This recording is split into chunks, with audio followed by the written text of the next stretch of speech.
എളുപ്പത്തിൽ ഉണ്ടാക്കാൻ പറ്റിയ ഒരു സൈഡ് ഡിഷിൻ്റെ റെസിപ്പിയാണ്. ഇത് ഉണ്ടാക്കാൻ വേണ്ടിയിട്ട് ആദ്യം തന്നെ ഒരു വലിയ ഉരുളക്കിഴങ്ങ് ഇതുപോലെ ചെറിയ കഷ്ണങ്ങളാക്കിയിട്ട് മുറിച്ചെടുക്കാം. ചെറിയ ഉരുളക്കിഴങ്ങാണെങ്കിൽ 2 വരെ എടുക്കാം. ഈ ഒരു വലിപ്പത്തിലാണ് മുറിച്ചെടുത്തിട്ടുള്ളത്. എന്നിട്ട് കടായിലേക്ക് വെളിച്ചെണ്ണ ചൂടാവുമ്പോൾ അതിൻ്റെ അകത്തേക്ക് ഒരു 1/4 ടീസ്പൂൺ ജീരകം ഇട്ട് കൊടുക്കാം. വെളിച്ചെണ്ണയിൽ തന്നെ ഇത് ചെയ്തെടുക്കാം. ജീരകം ഒന്ന് പൊട്ടി വരുന്ന സമയത്ത് ഇതിൻ്റെ അകത്തേക്ക് ഒരു 5 അല്ലി വെളുത്തുള്ളി പൊടിയായിട്ട് അരിഞ്ഞിട്ട് ഇട്ട് കൊടുക്കാം. ഇനി ഇതൊന്ന് വഴറ്റിയിട്ട് വെളുത്തുള്ളി ഒന്ന് മൂപ്പിച്ചെടുക്കണം. കളറൊന്നും മാറേണ്ട ആവശ്യമില്ല, ചെറുതായിട്ടൊന്ന് മൂത്ത് വന്നാൽ മാത്രം മതിയാവും.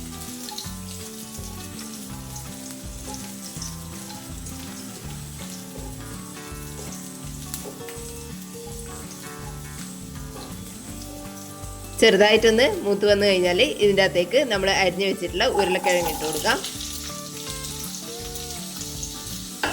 ഇനി ഈ ഉരുളക്കിഴങ്ങ് ഈ വെളിച്ചെണ്ണയിലൊന്ന് വഴറ്റിയിട്ടെടുക്കാം. ചെറുതായിട്ടൊന്ന് വഴറ്റിയിട്ട് വെളിച്ചെണ്ണയിലോ ഉരുളക്കിഴങ്ങിലൊന്ന് കോട്ടാകുന്നവരെ ഇതുപോലെ ഒന്ന് മിക്സ് ചെയ്ത് കൊടുത്താൽ മതിയാവും. ഇനി ഇതിൻ്റെ അകത്തേക്ക് ഒരു 1/4 ടീസ്പൂൺ മഞ്ഞൾപ്പൊടി ഇട്ട് കൊടുക്കാം. കൂടെ തന്നെ ഒരു 1/4 ടീസ്പൂൺ ഉപ്പ് കൂടി ഇട്ട് കൊടുക്കാം. ഇനി ഇതെല്ലാം കൂടി ഒന്ന് മിക്സ് ചെയ്തെടുക്കാം.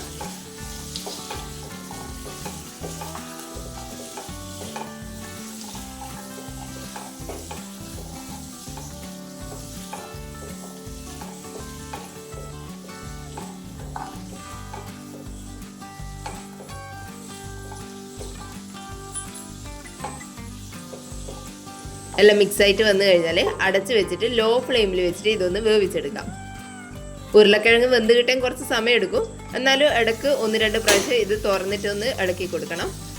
ഉരുളക്കിഴങ്ങിൽ നമ്മൾ വേറെ വെള്ളമൊന്നും ചേർക്കാത്തത് കൊണ്ട് ഇത് അടിക്ക് പിടിക്കാണ്ടിരിക്കാൻ വേണ്ടിയിട്ടാണ് ഇടയ്ക്കിടയ്ക്കൊന്ന് തുറന്നിട്ട് ഇളക്കി കൊടുക്കേണ്ടത്. ആദ്യം അടച്ച് വെച്ചിട്ട് ഒരു 2-3 മിനിറ്റിന് ശേഷം ഒന്ന് തുറന്നിട്ട് ഇളക്കി കൊടുക്കുക. അതിനുശേഷം അതിൻ്റെ അകത്തേക്ക് കുറച്ച് കറിവേപ്പില ഇട്ട് കൊടുക്കാം. മിക്സ് ചെയ്തതിന് ശേഷം വീണ്ടും അടച്ച് വെച്ചിട്ട് തന്നെ വേവിച്ചെടുക്കാം. ലോ ഫ്ലെയിമിൽ തന്നെ വെച്ചിട്ട് വേണം ഇത് വേവിച്ചെടുക്കാൻ വേണ്ടിയിട്ട്. ഫ്ലെയിം ഒട്ടും കൂട്ടി വെക്കരുത്.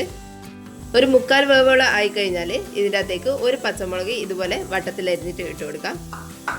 പച്ചമുളകും കൂടി മിക്സ് ചെയ്ത് കൊടുത്തതിന് ശേഷം കുറച്ച് സമയം കൂടി നമുക്കിത് അടച്ച് വെച്ചിട്ട് ഒന്ന് വേവിച്ചെടുക്കാം. ചെറുതായിട്ടൊന്ന് കളറെല്ലാം മാറി വരുന്നവരെ ഒന്ന് അടച്ച് വെച്ച് കൊടുക്കാം.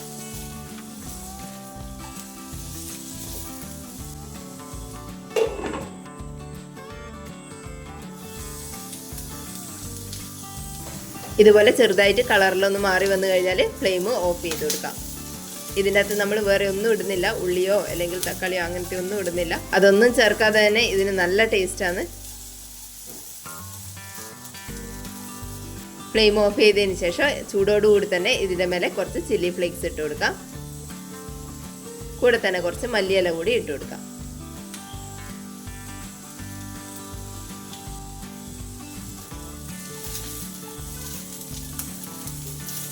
ഇത്രയേ ഉള്ളൂ. സിമ്പിളായിട്ട് ഉണ്ടാക്കിയെടുക്കാൻ പറ്റിയ ഒരു സൈഡ് ഡിഷാണ്. ഇതിൻ്റെ അകത്ത് വേറെ ഒന്നും കൂടുതലായിട്ട് ചേർക്കേണ്ട ആവശ്യമൊന്നുമില്ല.